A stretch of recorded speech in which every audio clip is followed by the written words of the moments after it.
उनको लग सकते हैं।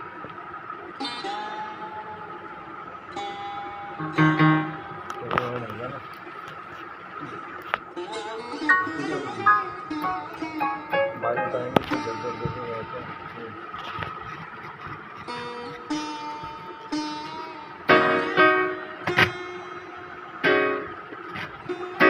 भाई इसकी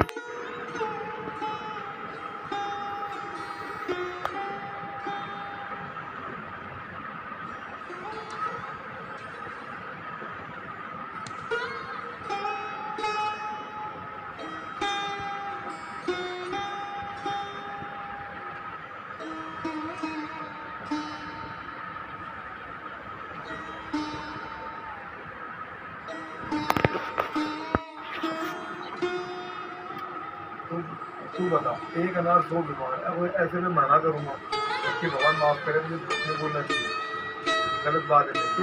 अब ऐसे में मैं मना करूँगा तो मेरे को बुला ही नहीं लोग। बेटी भी एक बार चेक करो आप।